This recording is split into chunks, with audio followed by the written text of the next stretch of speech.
Hi, welcome to diet.com. I'm Rudy Mettia, and this is my friend Sharon. We are going to do some warrior teaching tips. Just a couple of things that maybe give you another dimension of a posture.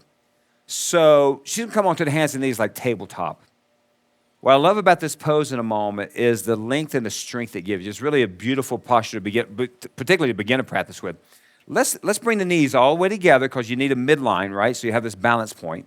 And she's going to take, let's say she's going to take the left leg behind her, just the left leg. It's a really good way also. Think of sunbird pose is what I like to call it. But think of this posture as kind of a preparatory work for, let's say, third warrior, when that back leg's behind you. So it's the same principle as left outer hip rolls down. You don't want this left bottom higher than the right bottom. Then she's going to lean into the left arm and take the right arm in front of her. Now, you've all done this a million times. Here's the tip I want to give you. I want you to imagine that you're being twirled or twisted. So let's start with the heavier limb, the left leg. Always feel like the outer left thigh is rolling down, inner left thigh is rolling up, driving through the heel to extend the hamstring. I really like how this extends the hamstring. The right arm does the opposite. The right tricep rolls down, the bicep rolls up, the outer forearm rolls down, and to me, you can almost exaggerate the pinky finger towards the left. So I've never heard anyone call this except me. I call this cross-diagonal stretch. It goes across the body, or extension, or lengthening, or spaciousness, whatever you want to call it, however it strikes your body.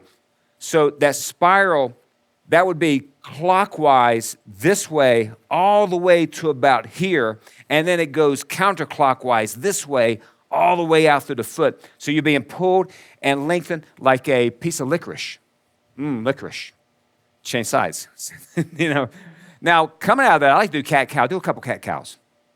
I like to do cat-cow just to kind of take away that mojo of that strong posture.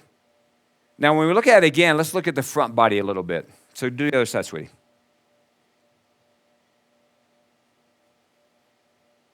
Hips stay square. We always want to think about, listen, between you and I and the fence post, the back hip will always lift a little bit. Don't worry about too much, but I just want you to work on wrapping that right hip down, wrapping, in this case, the left tricep down. Key, crease of the elbow. She already knows. Crease of the elbow pulling forward, tricep engaging. You have an external rotation of the right shoulder joint, right? So think of that right arm as a drill bit. Rolling, like I'm going to take my palm and turn the Earth's orbit the other way, right? So I'm going to change the axis and turn the Earth that way. That kind of action. Roll the outer right hip down. Roll the left tricep down. Finally, keep the low belly lifted and do all your Tadasana work. I don't know what to tell you. You can soften your neck like she has, and she can set it down. Woo! I'm exhausted.